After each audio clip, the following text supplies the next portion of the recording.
The novel revolves around the life of a mixed martial arts fighter in California who, despite his rugged profession, holds a surprising background in theater arts. The protagonist, turning 22 in 2006, excelled as a collegiate wrestler before transitioning to MMA, finding passion and purpose in the sport after his academic pursuits. Balancing intense training sessions with moments of personal life, he navigates through the physical demands of his career, while dealing with the aftermath of a wild New Year's Eve celebration.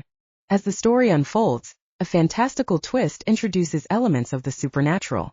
The protagonist encounters Patrick, a vampire struggling with his newfound nature, and Sasha, a werewolf, adding layers of complexity to his already extraordinary life. The tale delves into themes of unexpected friendship and the challenges that arise when the boundaries of reality are blurred. Romance blossoms amidst the chaos when the protagonist meets Maya, whose grandfather held secrets tied to the mystical world of vampires and werewolves. Their relationship deepens, leading to intimate and transformative moments that underscore the novel's exploration of love and personal growth. The narrative further complicates as Maya's family embraces the protagonist, offering a sense of belonging amidst the supernatural turmoil. Strategic games of Scrabble with Maya's father and brother add a touch of normalcy and humor to the otherwise surreal circumstances. The climax involves preparing for the protagonist's first transformation under the full moon, symbolizing his acceptance of the extraordinary reality he now inhabits. The final chapters hint at the impending confrontation with his newfound powers and how his relationships, particularly with Maya, will evolve within this altered world. Titled Fighting Shadows, Love and Transformation Beyond the Octagon. This novel intertwines the brutal world of MMA with the mystical realm of vampires and werewolves, crafting a unique story of love, self-discovery, and the lengths one goes to protect those they cherish. Chapter 1. Practice was a bitch. My trainer kicked my ass. These 5-hour practices. Have to stop once I'm champion. That's a long way off considering I only have one professional fight behind me. I knocked the poor guy out in less than a minute, but I know I have a long road ahead of me till I get to the top. I'm a mixed martial arts fighter in the state of California. I was the collegiate wrestling champion for Arizona State, and after college there isn't much one can do when your only skill is wrestling other guys on a cold, hard mat. So I went into mixed martial arts training and got quickly addicted to the sport. So much so, I decided to make it my career. Practice was rough tonight because I was still nursing a pretty serious hangover from the New Year's Eve party I went to the night before. I hardly ever drink, but there are certain events in the year that qualify as drinking nights, and New Year's Eve definitely qualifies. The year is 2006 and I had just turned 22 years old. College was a breeze for me. I zipped through my 4 years and got a degree in theater arts. Yet, that's right, I said it. I'm a mixed martial arts fighter who also has a theater arts degree. I took every kind of class when I was at Arizona State, and I found my acting classes were the most fun. And I'm all about fun. Tonight wasn't about mixed martial arts or theater. Tonight was about unwinding at my favorite dive bar. I wasn't sure if I was going to drink, considering I drank half the tequila in Mexico last night, but I still had some party left in me and I needed to feed the beast. My muscles hardly get sore anymore unless I take a pounding in the gym. Tonight I took such a pounding. I recently installed a huge jacuzzi-style bathtub in my apartment, so I figured I'd check out the ambience of the bar and maybe have a tiny little drink. Then I go home and soak my overworked muscles and joints. I wanted to go to a bar that I knew I would have zero chance of getting into a fight. I have to admit I love to fight and my specialty is douchebags. I'm not talking about the clueless guy who is socially inept and tends to stick his foot in his mouth repeatedly at a bar when it comes to talking to women. I'm talking about the meathead, the abrupt bully who is always trying to cut you down to build himself up. I'm about 6 feet 2 inches tall and have a pretty thick physique. I have an exceptionally small waist in comparison to my shoulders, which gives me a nice V shape. My looks have been compared to a younger Hugh Jackman with more of an edge. I have to admit I love the ladies, and they seem to love themselves some Tommy. Guys on the other hand, especially guys in packs, seem not to be so Tommy friendly. I usually keep to myself because frankly I could fight every night of the week if need be. So my dive bar of choice is a place called Shiners because everyone knows my name and respects my contribution to society, especially how it is my goal to make sure all women know that they are delicate, beautiful creatures and I'll do all I can to make sure each one is satisfied. I like all women, big and small, black or white. They are all God's creatures and if the night is right, They can be the lucky chosen to make a run at my hot tub. But don't misunderstand my intentions. I'm not sexist. I love and adore women and I'm a gentleman to the utmost degree.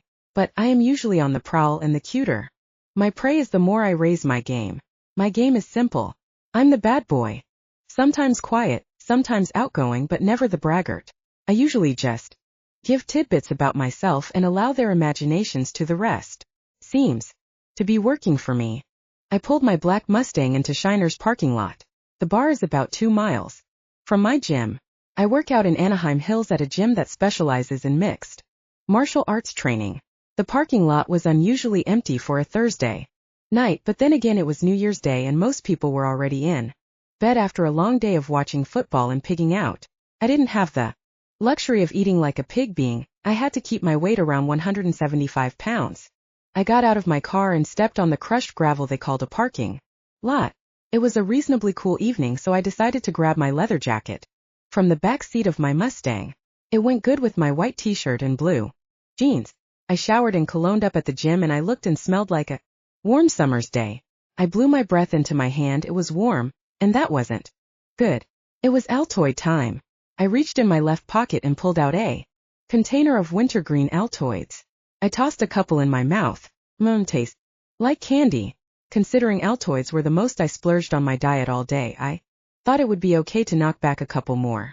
I put my coat on, straightened my clothes, and then looked at myself in my driver's side mirror. My eyes were a tad red from my workout, but I didn't have any eye drops, so I decided not to worry about it. My dark brown hair seemed a tad messed up, but then again I can't walk into a bar looking immaculate. I walked across the parking lot and counted a total of 5 cars. Was there anyone inside? Worst case scenario, I could chat it up with Megan, the bartender. She was cute and was well endowed, and I could at least get my flirt on. I opened the door to the bar. The door had peeled off paint on the outside, and they covered the inside with big beer advertisements. I peeked in and Josiah, the doorman, was there sitting on a stool looking bored to death. He was a rather large man with a giant head. He looked like he could be an extra in a motorcycle movie. "Tommy, what's up, brother?" He stuck out his fist and bumped it with mine. "Not much, Jonesy." I knew I wouldn't have to show my ID, and I was actually glad not to. I had been going to the bar since I was 18. If they'd ever wanted to see my real ID, they would know I had pulled the wool over their eyes for 3 years with a fake one. Just like I expected, there was no one in the bar except a couple usual local drunks. They were a couple of old guys that would talk your ear off if you let them. I walked to the bar area and Megan was behind the counter looking as hot as ever. She was wearing a hot black skin-tight top with a pair of cut-off jean shorts. The girl sure knew how to get a tip. "Hey Tommy, have a seat, cutie." She seemed genuinely glad to see me, probably bored to tears. "Trust me, there is only one cutie in this bar, and it sure as hell isn't me," I said as I sat in the stool. Megan smiled at me flirtatiously and said, "Josiah is looking hot tonight." Yes, he is. No one is quite able to pull off the mullet with a goatee and sideburns like Josiah. That's for sure.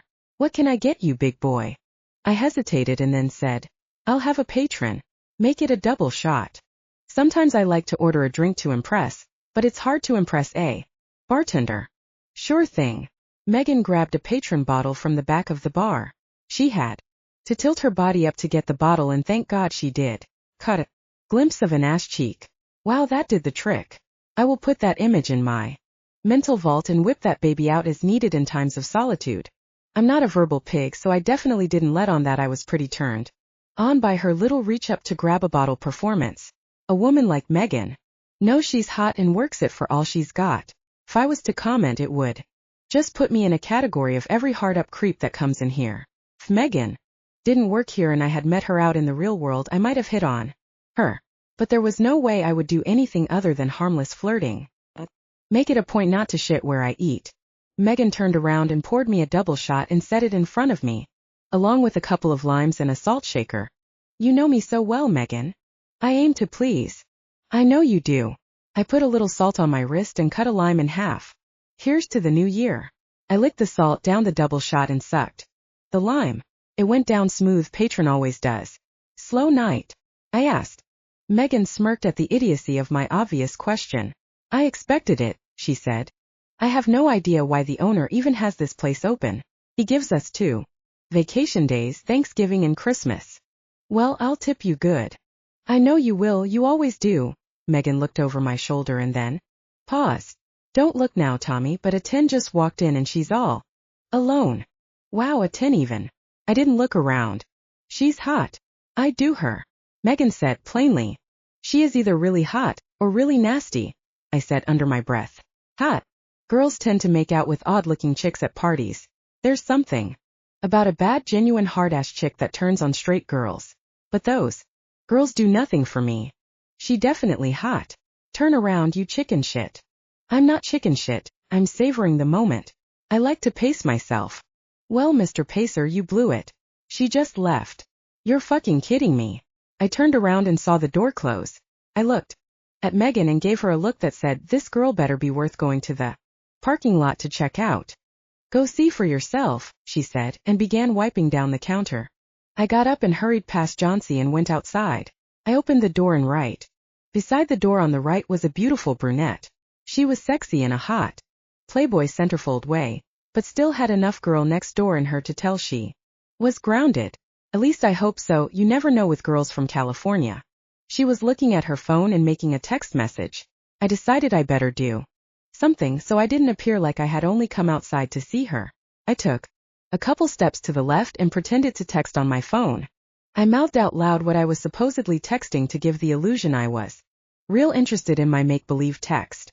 I had to play it like I was completely unaware of the hot brunette that I was standing next to me in the parking lot. This kind of move hardly ever works, but it was worth a shot. I took my time and eventually looked over at her to see that I and the brown-haired beauty were about 15 feet apart. She caught me looking in her direction and I gave my sincerest, warmest smile. Her eyes locked in on me. Bingo! She was interested. Do I know you? She asked. I don't think so, I said. Why? I don't know. Maybe it was just the way you were looking at me. How was I looking at you? I said, laughing. I don't know. You looked at me like you recognized me. Sorry, I was just texting a friend and you caught my eye.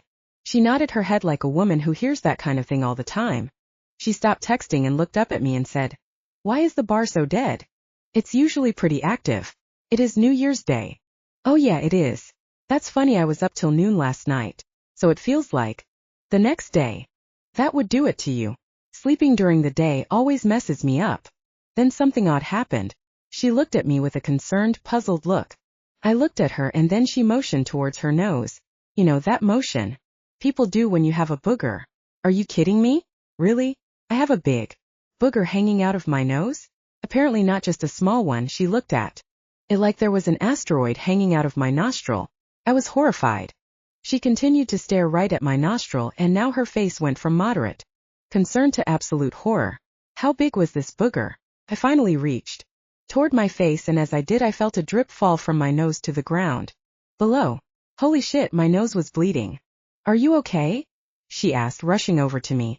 I tilted my head back and the young lady pulled some tissue out of her purse. Don't put your head back, you'll choke on your own blood, she said. You need to lean forward and pinch your nose. She grabbed my hand and led me back inside the bar.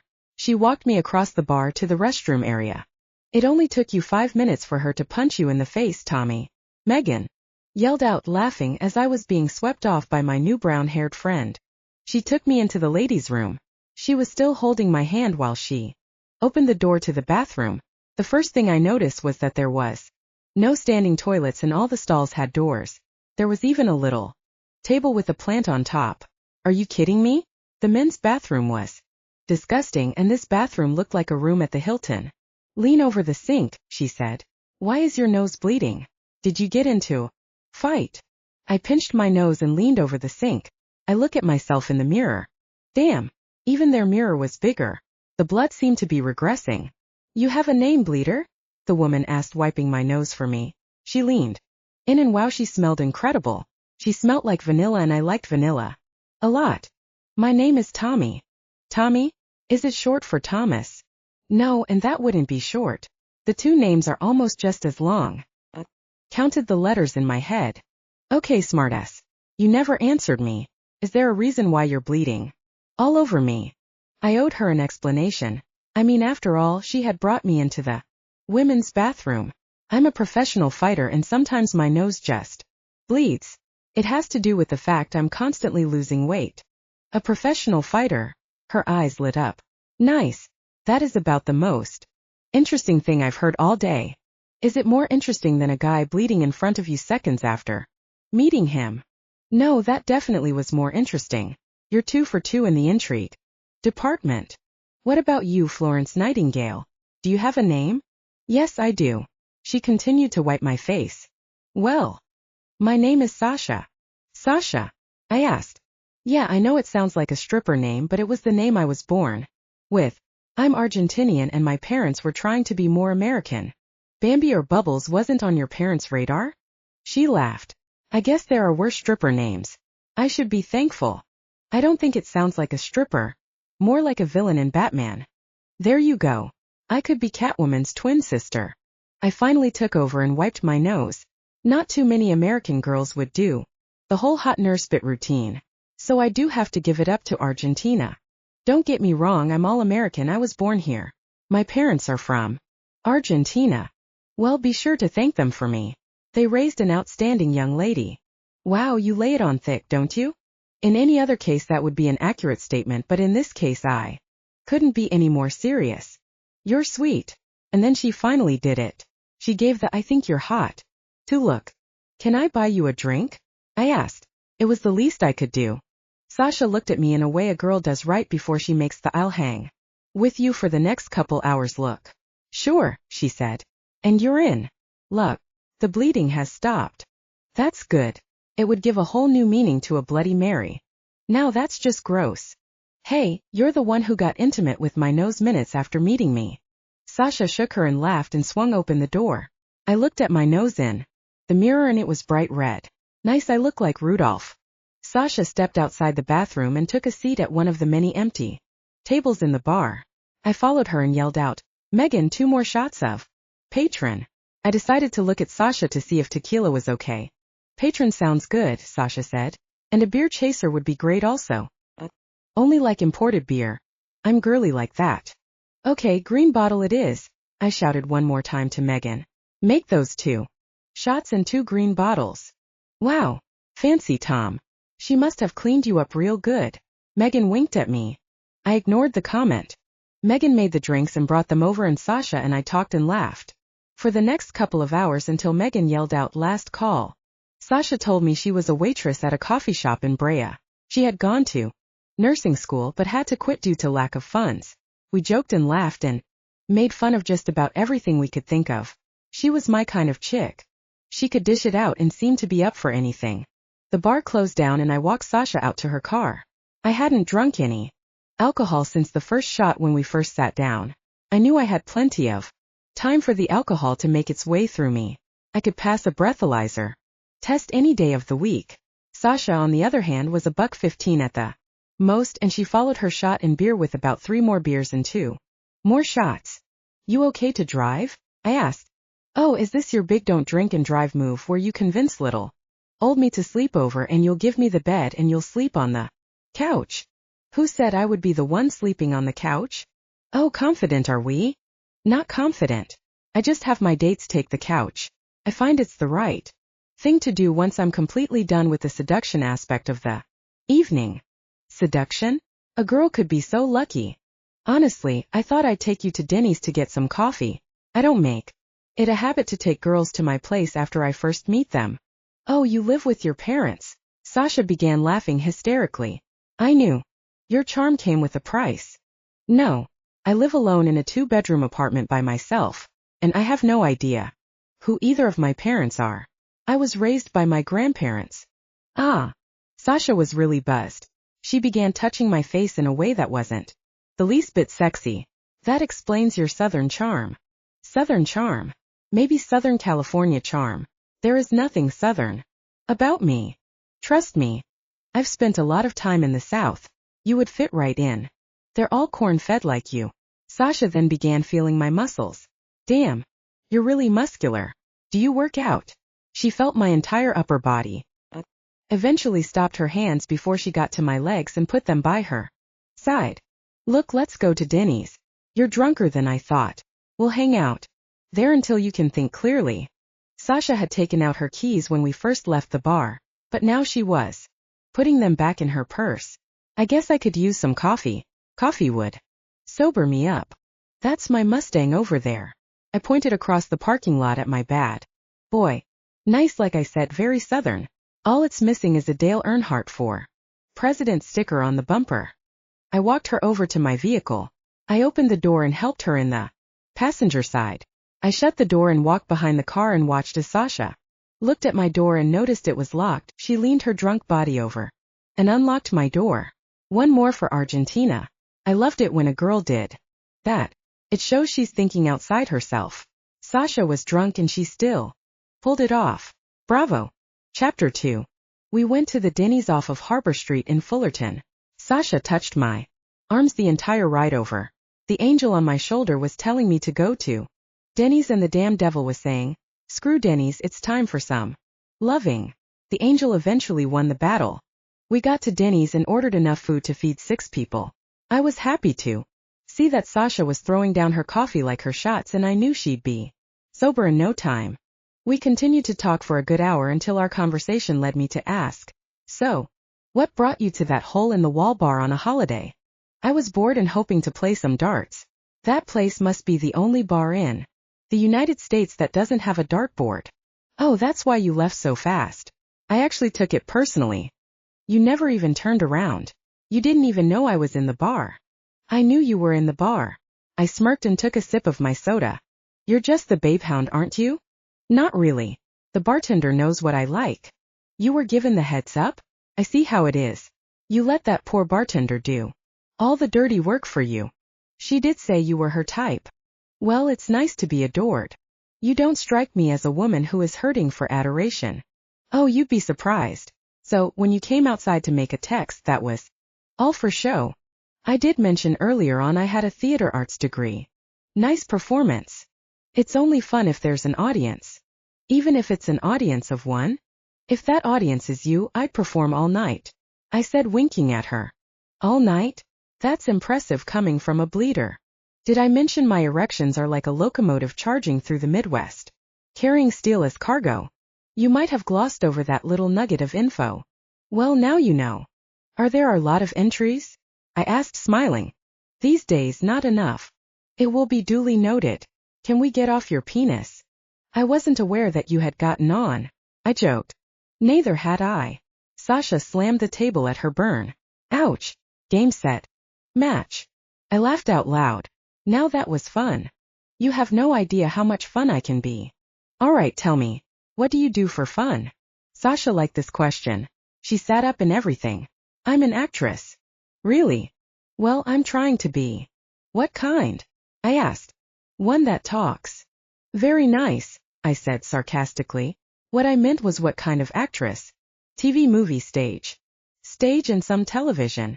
Some television, really? I was sincerely impressed. Yep, so you're not the only actor here. Oh, I'm not an actor. I got a general theater arts degree. It was better than doing math. Well, I'm trying to be an actress. You do look like Audrey Hepburn if she grew her hair long. I've been told that before. And I think it's going to be hard for Audrey Hepburn to grow any kind of hair anymore. Don't be a downer. I like remembering my Hollywood divas alive. I took another drink of my soda and decided to ask, what else do you like to do? I like surfing. Surfing? Are you kidding? No. Where do you surf? Everywhere. Okay, let me get this straight. You're a beautiful Argentinian woman who wants to be an actress and loves to surf. That would be me. Damn, it's like every man's dream. All those things are superficial though. I know. That's why it's every guy's dream on paper. The reality is something quite different. The reality of what? The reality of you, I explained plainly. You think you know me after a couple of drinks, and a moon's over my hammy. You think you got me all figured out at a Denny's at 3 a.m. I think I do. You're not being serious, are you? Sasha really didn't like the fact I would have the gall to say something like that to her. I looked at Sasha and grinned. Okay, let me give it my best shot, and if I'm completely wrong, I'll pay for the meal. Oh, you're paying for the meal nonetheless, but please enlighten me. I took the last sip of my drink and sat up for my opening statement. You're very pretty, so you probably don't get asked out much. When you do, it's either by a rich guy that could be your father or a guy who thinks he is the most beautiful person in every room, not you. Both turn you off, so that's why you settle for the bad boy.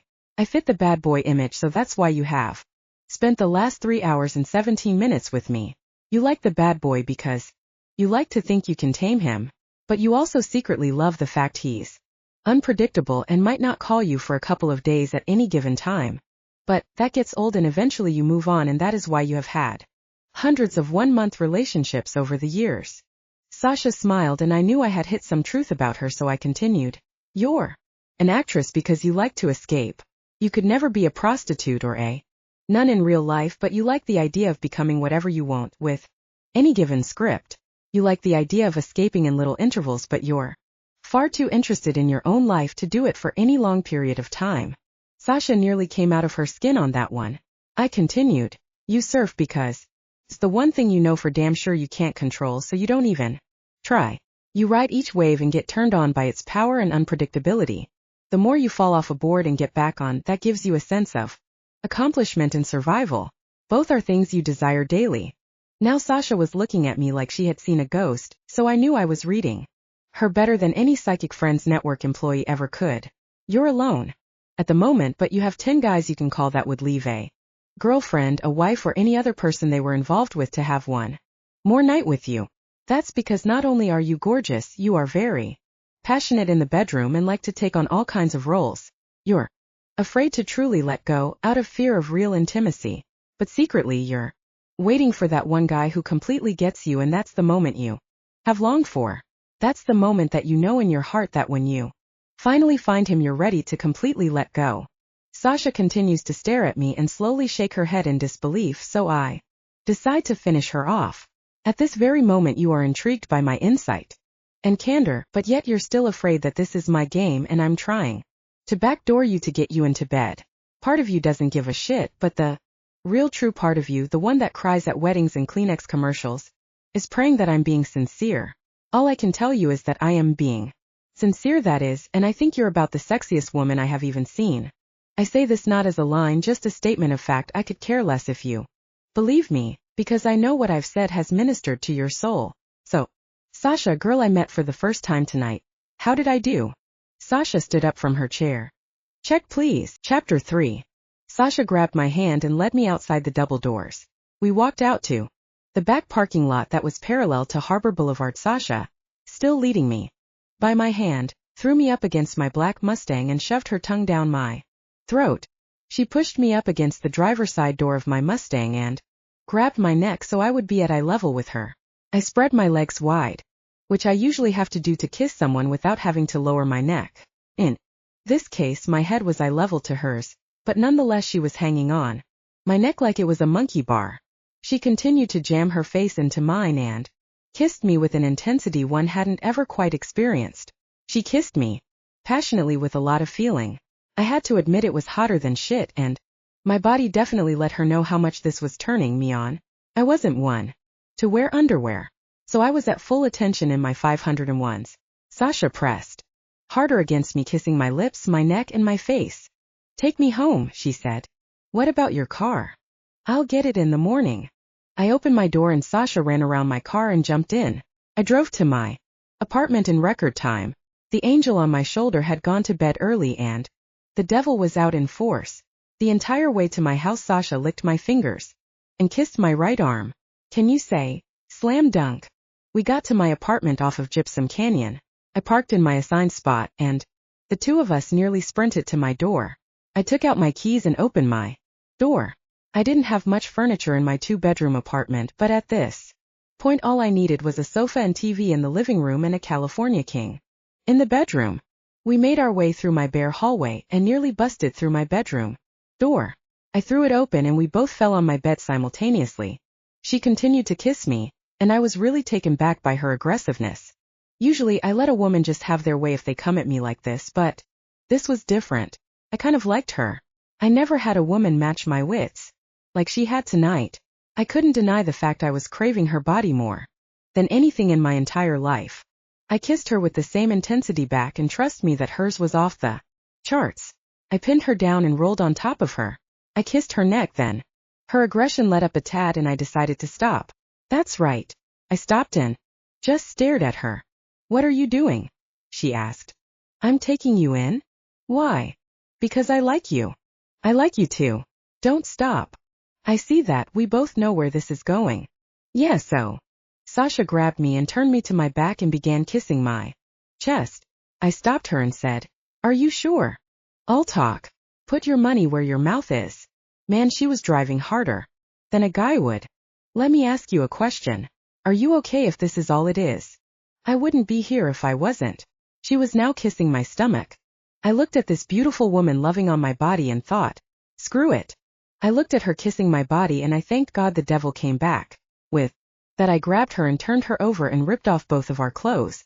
Sasha just experienced Beauty and the Beast. Chapter 4. I woke up from a deep slumber and stared at the digital clock to the left of my bed. It read 11:30. That meant I had a solid 7-hour snooze.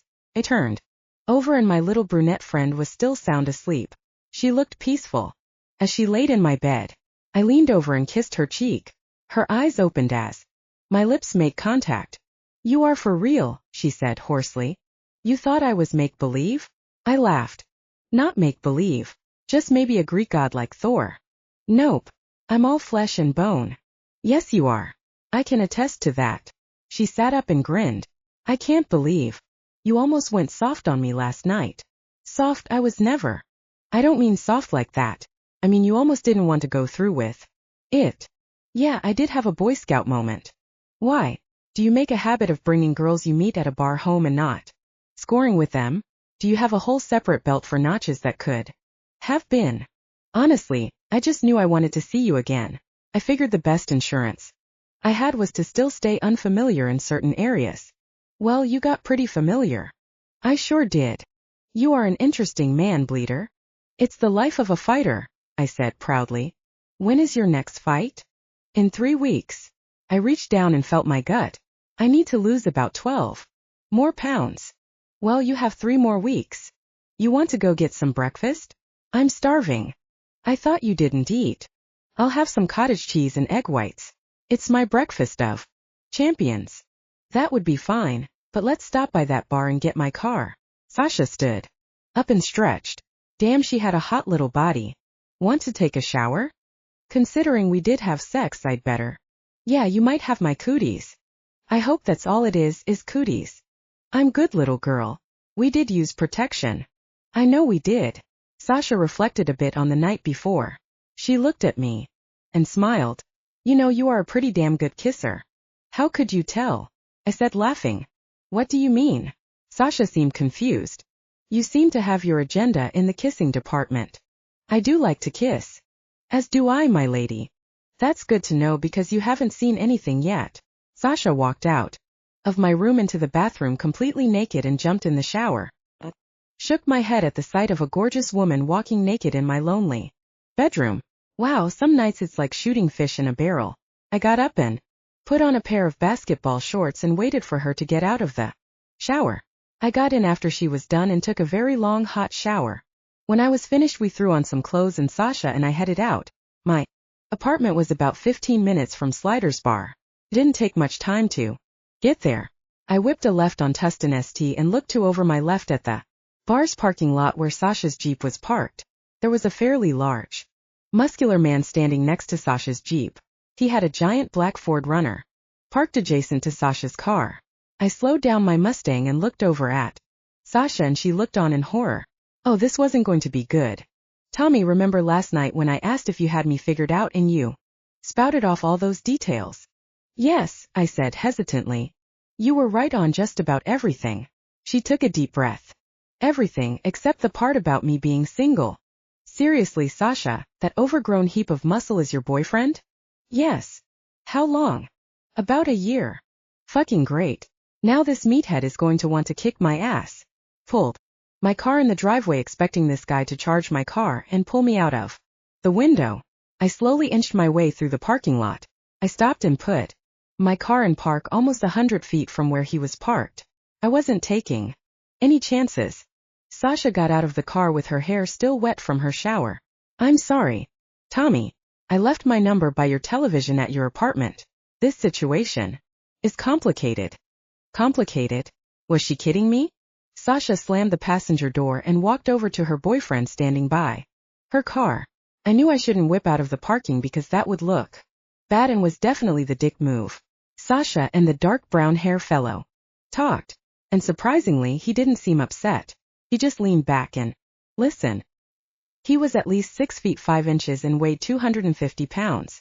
He looked like he should be playing linebacker for the Green Bay Packers. Sasha turned around and walked towards my car. Then she stopped and motioned for me to come out of my vehicle. Was she serious? This was the last thing I wanted to do. But I had no choice. I slowly got out of the driver's side. I rolled my eyes as I turned around and gave my best Hollywood good guy smile that I had in my arsenal in times of turmoil. I confidently walked over to Sasha's Jeep. Hey brother, the large man said. What's up? He eyed me in a way to see what I was about, trying to read me. Before we even began to engage in a conversation, I gave him a sincere warm stare, not knowing what Sasha could have possibly told him. Thanks for taking care of her last night. No problem, I said, just going along with it. Not every guy would help a drunk girl and not try anything. Try anything? There wasn't much we didn't try last night. But that was definitely not something to blurt out. Meathead continued. Thanks for making sure that creep that was hitting on her didn't take advantage of her. Wow. Sasha laid it out and gave him a detailed story. Oh, she's good. Sasha jumped in. I told Gary about that jerk that was grabbing my arm and not letting me get in my car. Yeah, what a douche, I said with zero expression in my voice. He was a real asshole. I emphasized asshole so Sasha could tell I was referring to her. Well, maybe you and your wife would like to come over and barbecue sometime, Gary the meathead said. Huh, my wife. Okay, I'm okay with helping someone get out of trouble, but don't get me hitched, not even in fantasy land. Yeah, I told Gary that you and your lovely wife let me sleep it off in your guest room. You two were great. Sasha smiled at me innocently. Wow, she was piece of work. That's what we Mormons do, I said. Hell, if she was going to lie, I was going to go all in. And don't worry about the bed, I continued. We knew you were drunk and everyone wets the bed once in a while. You wet the man's bed, her boyfriend said, disgusted. He stared at Sasha with an embarrassed, horrified look. We don't have to go into that, I said reassuringly. She got real crazy and free and ran outside naked. My poor wife chased her down the block. Sasha looked at me as if to say, are you kidding me? Why the hell would you allow yourself to get that drunk? Now her boyfriend was irate. Yeah, she gave those junior high boys an eyeful, I said, piling on. Junior high boys? Now he was about to explode. Yeah, they were more like our local street gang, I said, pressing the point. Where the hell do you live? Meathead apparently didn't like my pretend address. And like I said, I went all in. Unfortunately, I live in a not-so-safe neighborhood in Anaheim, but we only had one drive-by shooting last week, so it's improving. Let me get this straight, Sasha. You got so drunk that some jerk tried to take you home forcefully, and then this poor guy helps you out and lets you sleep it off at his house in what appears to be downtown Compton. If that wasn't bad enough, you stripped naked and ran down the street in this guise. Poor wife had to run you down at 4 a.m. Are you serious? Sasha looked stunned and just had to nod.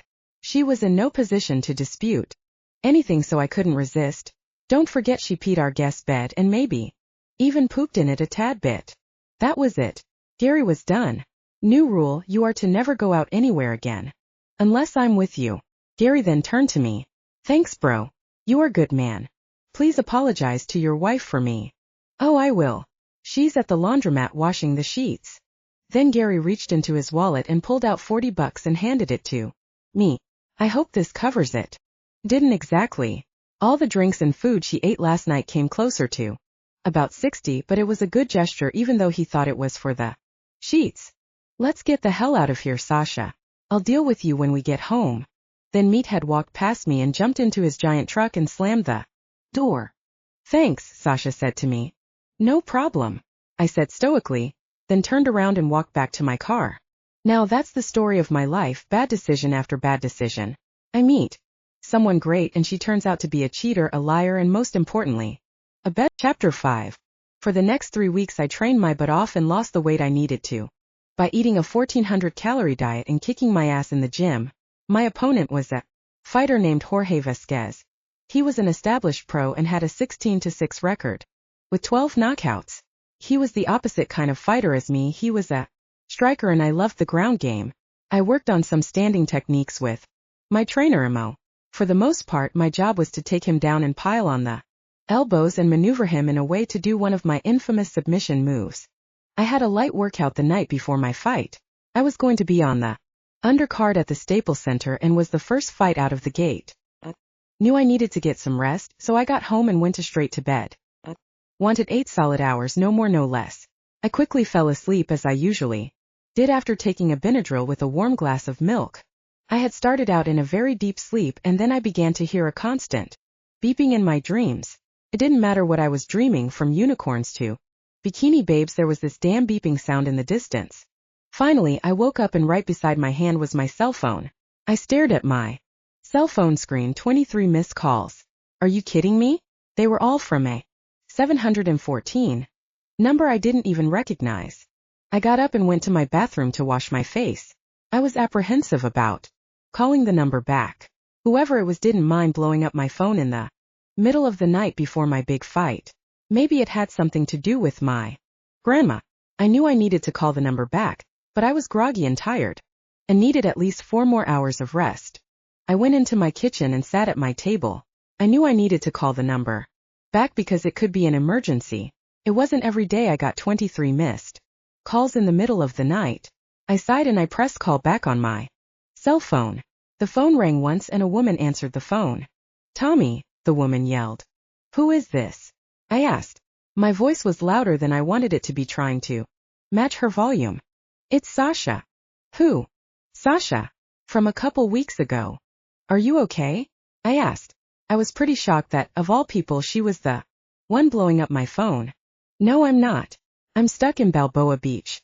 I have no money and my boyfriend left me. Why are you in Balboa Beach? I was having drinks with a friend, and he turned out to be a freak.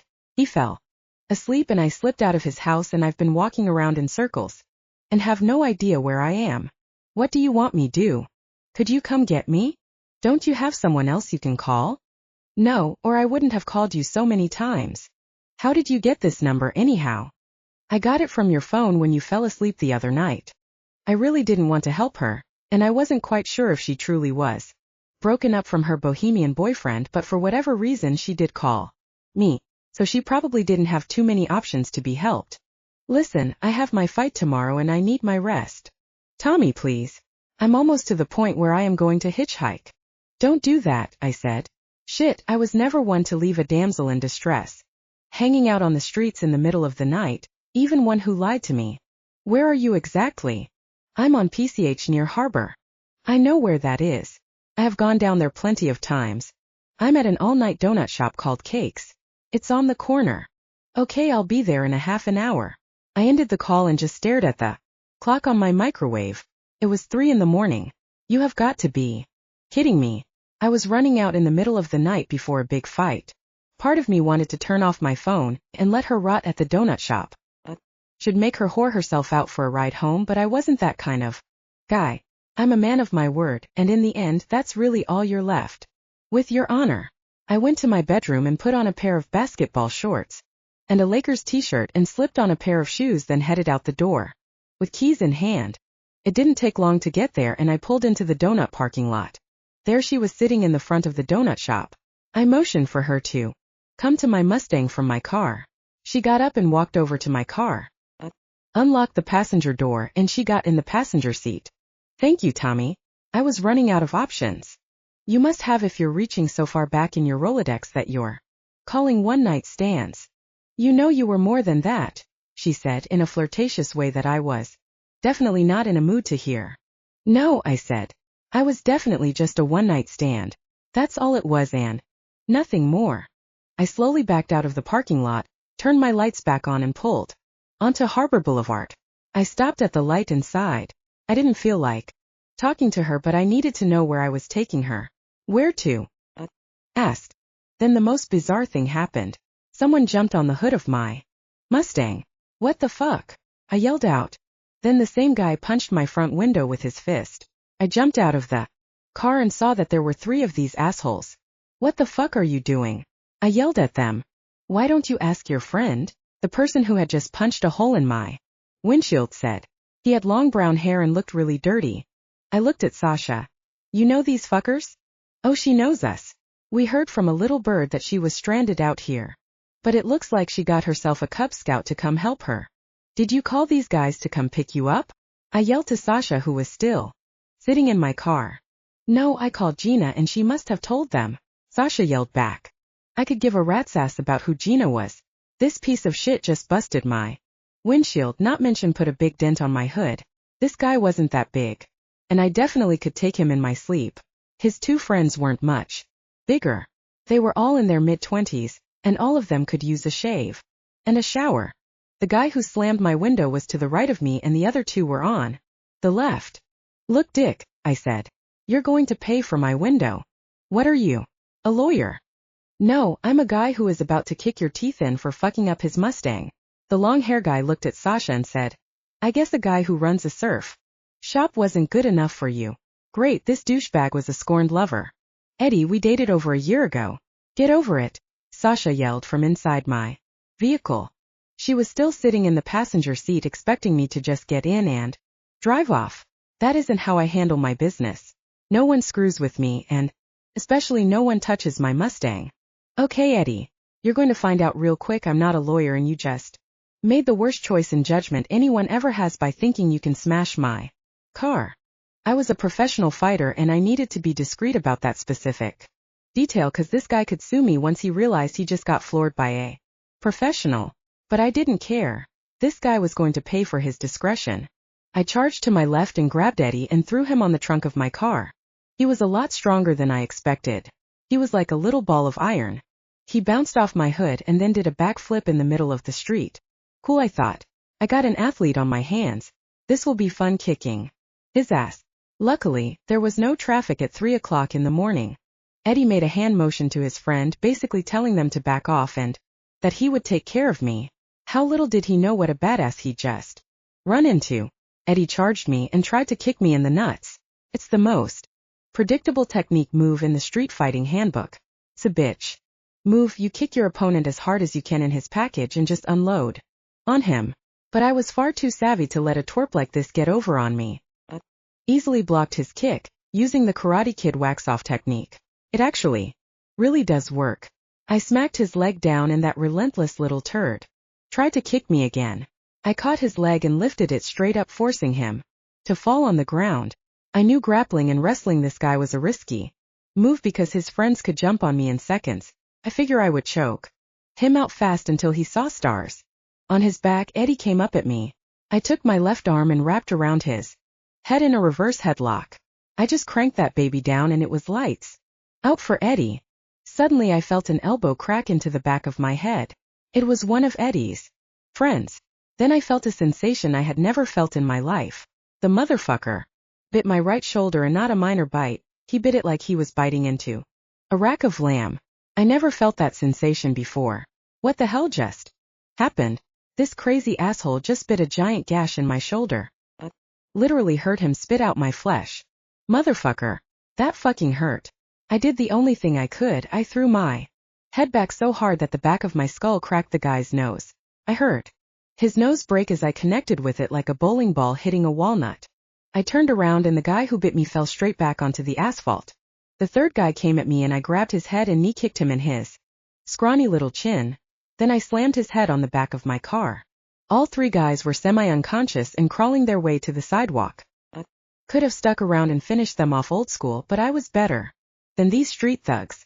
I got back into my car where Sasha was still sitting in the passenger seat, looking on with exhilaration in her eyes. I obviously just made her wetter than a slip-and slide. I was the ultra bad boy in her eyes, and just proved it by kicking some serious ass. A girl like this was probably more turned on than she has ever been in her entire life. I sat in my driver's seat and looked straight ahead at the spider crack in my windshield.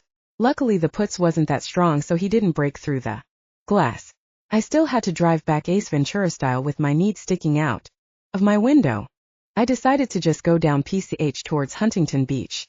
I looked over at Sasha, whose eyes were still locked onto me like she had just discovered a $1 million diamond. Really? I said. Really? Are you kidding me? That's the kind of people you associate with? Grown men jumping on cars. Sasha leaned over and touched my bloody shoulder. My shoulder hurt in a way I never felt before. I knew I had just jeopardized my fight tonight, and that made me more pissed than she'll ever know. We are going to the ER. I need stitches. What the hell did you get me into? I'm so sorry, Tommy. Those guys had no reason to be there. He's just a jealous boyfriend and he was really drunk. Oh really? That's supposed to make it better? I have a professional fight in nearly 12 hours. That's my livelihood. That's how I make my living. I can't even raise my arm. Do you know how hard it is to get a shot in my sport? I'm fighting at the Staples Center. Do you understand how huge that is?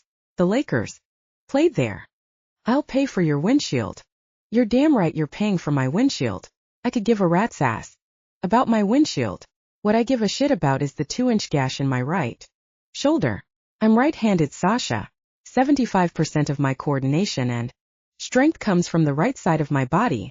Can I go with you to the ER? She asked.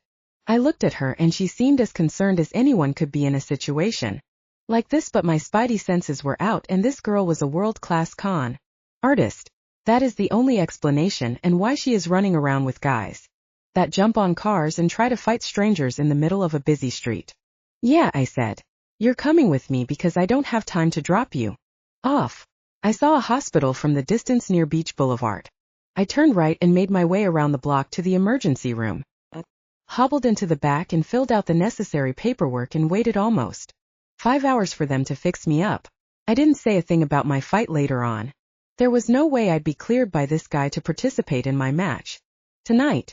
I was not going to let anyone know about my injury. I had already been checked out by California Commission doctors and cleared to fight yesterday. They would have no idea that some idiot would bite a chunk of my shoulder off the night before my fight, and there was no way I was going to say anything. I will fight one-handed if I have to. It was 10 in the morning by the time I got out of the ER. I was scheduled to fight at 6 p.m. tonight. I could go home and get 4 to 5 hours of sleep in and still be reasonably refreshed. I purposely didn't take any of the pain medication that the ER doctor had prescribed for me because I didn't want to be loopy. But damn, my shoulder was killing me. I figured I could use the pain as motivation for my fight. I started driving down Beach Boulevard. Okay, where do you live? Sasha was quiet. Where do you live? I repeated. Sasha sighed loudly. I'm waiting, I continued. I don't really have a place to stay. Huh. When did your boyfriend break up with you? He didn't exactly break up with me. Did you break up with him? She paused. No. Well, where is he? I don't know, he's kind of missing. You mean he just up and left? That's what I'm hoping. My boyfriend was married himself and was putting me up at an apartment in Brea. About a week after I met you, he just quit contacting me. I called him several times and even drove by his house. I can't exactly call his wife or go to the door and ask her where he is. I hate to tell you, Sasha. He wised up and went back to his wife. They usually do. Then maybe it's time to quit living 100 miles an hour and get a real job and quit all this shit. I know. You're right. He never paid the January rent at my apartment. About a week ago I was evicted. I was staying with a friend in Balboa and he got real needy and possessive. He got physical with me tonight, so I waited for him to fall asleep and I took off. Where is your car? A couple of days ago it got impounded. For what? For not paying some parking tickets. I just drove staring straight ahead. It was a cloudy day and this was far too much drama for my taste. Let me get this straight. You have no car and no place to stay. Do you have a job? Well, I'm an actress. That's not a job unless you get royalties for a commercial. Let me put this another way. Do you have any money for a motel? No. You're broke. I have about $17. And that is why you called me. You knew I was a good guy and you thought you could weasel yourself in my life for a couple weeks until your next move. You have it all wrong, Tommy. Do I? You do, she said emphatically. How so? I'm running From who? I'm running because I'm afraid I might have done something really bad. I pulled over into Carl's Jr. parking lot. What did you do? I'm not sure. That's not good enough. How do you not know if you've done something bad or not? There is more to me than meets the eye. The nerve of this girl talking to me all cryptic after what I just went through for her. What? I said. Are you a special agent or a bounty hunter? Not exactly. What are you? I was now getting pissed off. You're not going to believe me, so I just shouldn't tell you. Look, you turned my entire night upside down and you probably fucked up my fight. So guess what? You are telling me exactly what your deal is. Sasha paused and then looked me in the eye. Chapter 6. I stepped out of my Mustang and walked to the sidewalk that was parallel to Beach Boulevard. What kind of nut job did I get myself involved with? Sasha stepped out of my vehicle and walked over to me.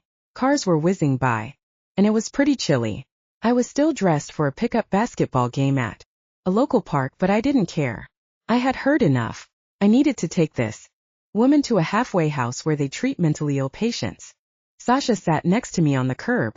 I didn't even feel like arguing with a crazy person. I didn't feel like talking at all and needed to get home so I could rest. Do you believe me? Sasha stared deep into my eyes. What a con job. She was good. Her eyes were as sincere as I had ever seen in my life. Do I believe you? I repeated back her question. Yes, do you believe me? I looked at her and gave her a look that said, you can't be serious. I just laughed out loud. So you don't believe me? Sasha, I said. You're not well. You're either crazy or a pathological liar. Either one isn't someone I need to be associated with. Listen, I'm going to take you to the Radisson Inn and I'm going to pay for 3 nights. Stay there. And figure out your next move. How secure are their rooms? That was a strange response. They're secure. It's a fancy hotel. Can you padlock yourself in from the inside? I don't know. I would imagine so. Why? Because tomorrow night is the first full moon. Oh, you're right. I said, condescending. We better make sure we lock down the furniture so you don't break anything, being that you're a werewolf and all. We should, Sasha said, as serious as a heart attack. Wow, she was loony tunes. We went back to my car. I drove down a couple of streets and pulled into the Radisson Inn. I got out and went to the front office and paid the guy cash. Had to show a credit card and that made me nervous. I didn't know if one of Sasha's many wonderful traits were that she was also a kleptomaniac. I walked Sasha up to her room and stopped in front of her door. You want to come in? She asked. I gave her a look that must have answered the question before I said it. No. I'll pass. I'm exhausted. I need to go home and sleep. I'm done, Sasha. Have a good life. Sasha looked at me and with a wishful tone in her voice said, I wish you believe me. So do I said. It would at least explain your erratic behavior. I turned around and walked down to my car and didn't look back. I got into my Mustang and headed onto the freeway and got to my apartment in about 20 minutes. Went straight to my bed and crashed. I looked over at my clock. It read 10:15. Maybe I can get 4 hours in. I closed my eyes and I had a bizarre itch come over my body. I scratched all over and each scratch felt a bit euphoric. I was sure satisfying the itch in a way that was almost therapeutic. I rolled over and protected my shoulder and fell asleep almost instantly. Woke up about 1 hour later. Someone's car alarm was going off outside. What an asshole. Turn it off. I got up and went outside to yell at the jerk. I could hear the alarm and it was loud as ever. I began walking down the street trying to find the alarm. The closer I got to where the sound was coming from, the more my ears felt like they were bleeding. I must have walked a half-mile down the street. How fucking loud was the asshole's alarm? Finally, I got into mini mall parking lot and there was a little yellow Volkswagen Bug alarm just screeching away. There were people outside and I was shocked they weren't floored by the noise. Like I was. This was the loudest alarm I had ever heard. It sounded like 10 sirens going off at the same time. There was a guy walking towards me and he seemed pretty unaffected by the noisy alarm. Why isn't anyone telling that guy to turn off his alarm? I screamed at the top of my lungs. The guy mouthed, why are you screaming? It's just a car alarm. It's no big deal. Just a car alarm? I screamed even louder. IT could wake the dead. No, asshole, your voice can wake the dead. Get a grip, will you? The guy walked past me and got into his car. Huh. I looked over at another man calmly walking out of a bagel shop pressing his keys that stopped the obnoxious alarm blaring through the airwaves. His alarm died and I could finally hear again. My ears were literally stinging. Damn, that was loud. The guy got into his little yellow bug and left. I looked around. There must have been a dozen people outside and not one of them cared. That alarm was so loud it woke me from a mile away. What has this world come to where that is? Okay. I turned around and went home. Well, so much for sleep. I had a fight tonight, and Mo wanted me there by 4 p.m. Los Angeles is about an hour away on a Saturday, so I better just get ready. I can sleep when I'm dead. This rate, it won't be much longer. I put my bag together and then took a long shower. I thought about my opponent and how Mo trained and prepared me for my fight. I needed to quit worrying about one-night stands and car alarms. I wrapped my shoulder good so no one knew I was butchered the night before. Needed to let them know I was wearing the bandage as a precautionary measure. I got to the arena and I met with Mo in the training room. We were the first one up, so I needed to get my head straight. I told Mo I slept on my shoulder wrong and that's why I bandaged it up. He wanted to look at it, but I told him it wasn't a big deal. Little did he know how bad my shoulder ached and that I had 45 stitches in it. My opponent was exactly my size, but I was younger and quicker.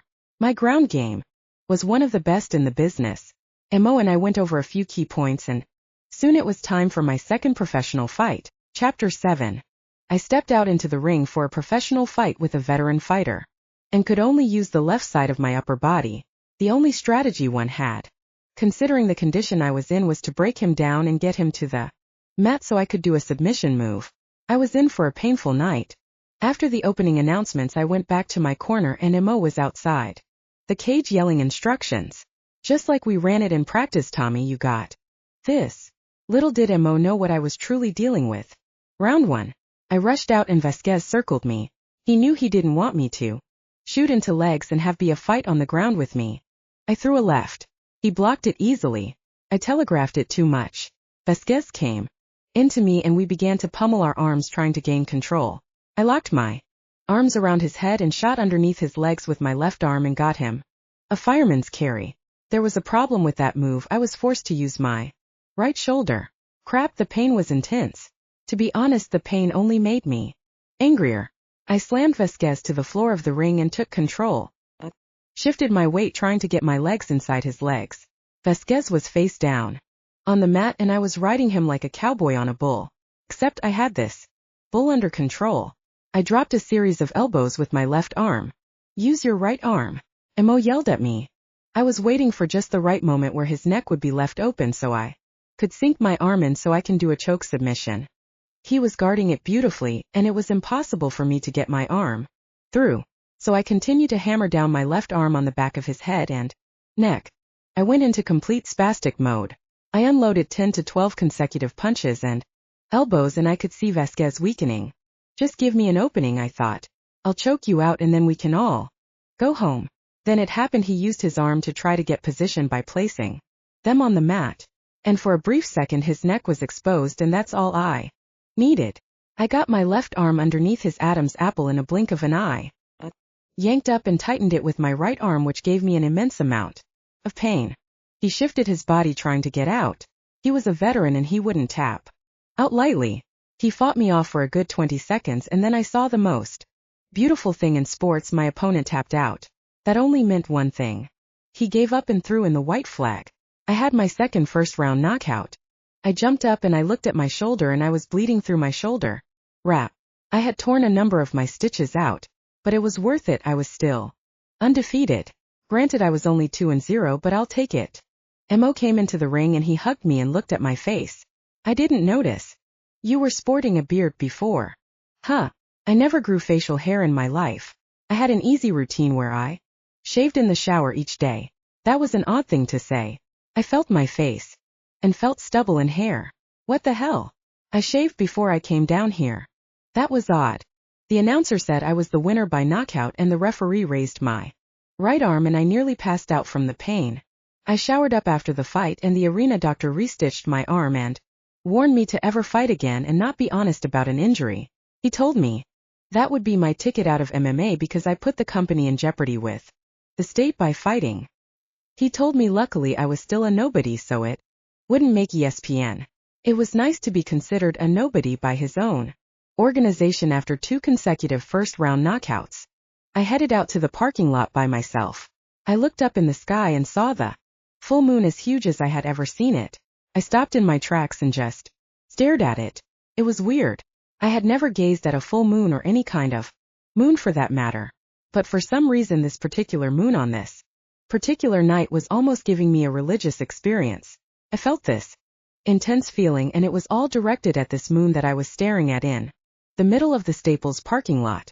I got into my vehicle and drove home alone, which seemed a bit sad considering the night I just had. I didn't have many friends, and that was just the way it was.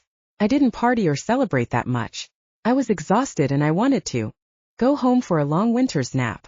If I set the mood in my bedroom correctly, I had a good 14 hours of sleep in me. When I got to my apartment, I checked on my stitches that were redone by the doctor. I knew I was going to be out of commission for a while. This sucks, but that's what I get for getting involved with a girl I knew was trouble. I got in my room, put on my favorite musical soundtrack, Les Miserables, London, on my CD player and went right to bed. I lied still, listening to the greatest musical score of all time, and tried to nod off. But I couldn't fall asleep.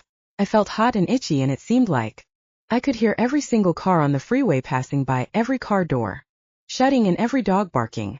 It was starting to drive me nuts. 1 hour became 2 hours, and 2 hours became 3 hours. I had to face it, I couldn't sleep. I needed to do something that would tire me out.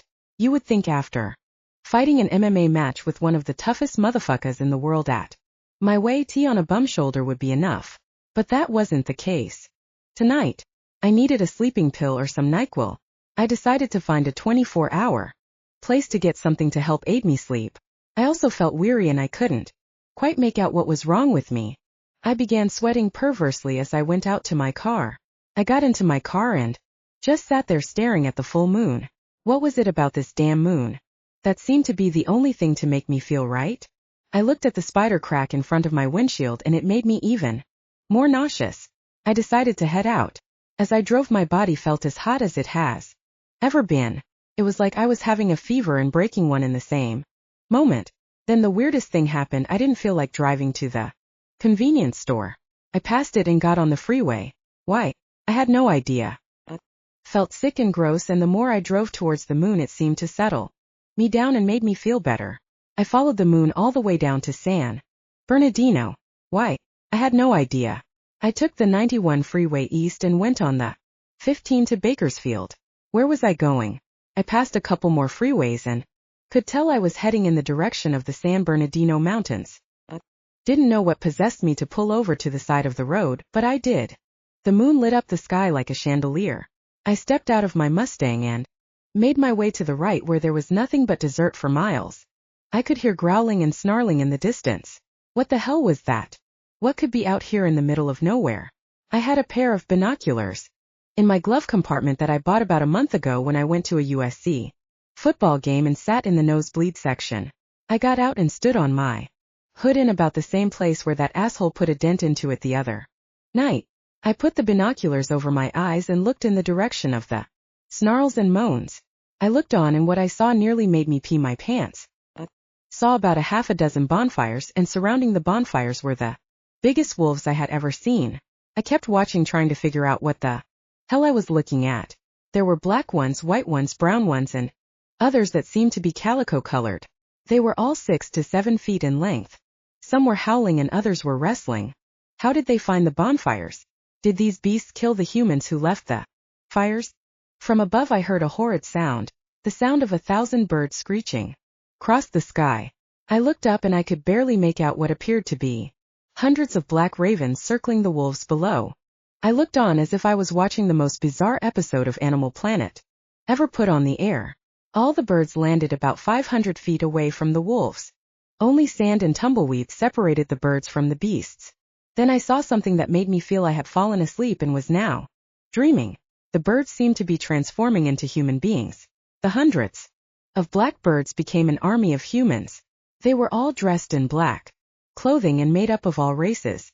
There was an exceptionally tall one that seemed to be the leader. I zoomed in, and this guy looked 8 feet tall, and from The distance looked like the guy in that Crow movie. What the hell was I watching? I pinched my arm and my shoulder moved so I knew I was wide awake. Then I saw something that looked like a scene out of Braveheart. The hundreds of men charged the wolves. The wolves caught a glimpse of these crazed people and charged at them also. It looked like a battlefield scene from every Trojan movie ever put on the silver screen. The only difference was it what humans versus wolves. I noticed. All the humans seemed to be holding silver spears in their hands. They were shorter than spears. They were the size of daggers or stakes. What I saw next nearly made me get in my car and pray to God himself. As the humans and wolves battled, the wolves were biting into the necks of these guys. And the humans were piercing the wolves in their hearts with their silver weapons. Then what I saw made me clearly think I had lost my mind. As each wolf and each human apparently died, they just disappeared into thin air. As I looked on, I noticed that they weren't all men fighting the wolves. In fact, there was a red-headed woman doing a lot of damage. She literally walked to injured wolf after wolf, stabbing them in their heart to finish them off. There was an exceptionally large wolf that was fighting the 8-foot bean pole giant. They were having an epic battle. It reminded me of an MMA match. The tall motherfucker wouldn't allow the beast to get a hold of him. The beast would claw and grab at him. The tall man was doing a series of kicks and punches to keep the wolf at bay. He still had the silver stake in his hand. Could tell he was waiting for an opening. The wolf leaped on top of the statuesque man and then he found his opening and pierced the animal right in the chest. Then the wolf was gone. Poof. Vanished. In a matter of minutes half the wolves had disappeared and the humans seemed to have only lost a couple of soldiers. The remaining wolves all took off running. The black-clothed humans all jumped up and celebrated. Who the hell were these people and why did they feel the need to attack these animals minding their own business in the desert? I got back into my Mustang. I couldn't get over the fact I could have sworn the humans were birds before they fought. My mind was playing tricks on me. Was tired and had lost a lot of blood in the last 24 hours. That had to be. None of this was real, this was a hallucination. That had to be it. Started my car and flicked on my lights. Right in front of me stood two black birds. I honked at them to get out of the way. The birds flew on top of my hood. I tried to shake them off by reversing and getting right on the freeway. I headed down the 215 and went from lane to lane trying to shake the birds off my Mustang. Those little fuckers wouldn't fly off even though my speed got up to 90 miles per hour. I pulled off the freeway and went into a 76 station. I opened my door and jumped out. "Where are you going?" a voice said on top of my hood. The birds were gone and two men were sitting on the hood of my car. I was obviously losing my mind. Needed to get home and get to bed. I ignored the illusion and began to walk into the service station to buy a bottle of water. Within seconds both men appeared before me. I decided to just continue to walk, after all they hear just a figment of my imagination. Or so I thought. Walked right into one of them. "Hey, watch where you're going," the man said. "Great, these fuckers were real. Sorry, I didn't see you." "You most certainly did. You made direct eye contact with me and you gave me and my friend a nice little ride on the hood of your car for the last 10 miles. I have surely lost my mind. I was now communicating with an imaginary person. A man walking out of the station looked over at me. "Sir," I yelled. The man looked up at me. "How many people are over here?" He shook his head and continued walking. "No, I'm being really serious, please tell me," the man said.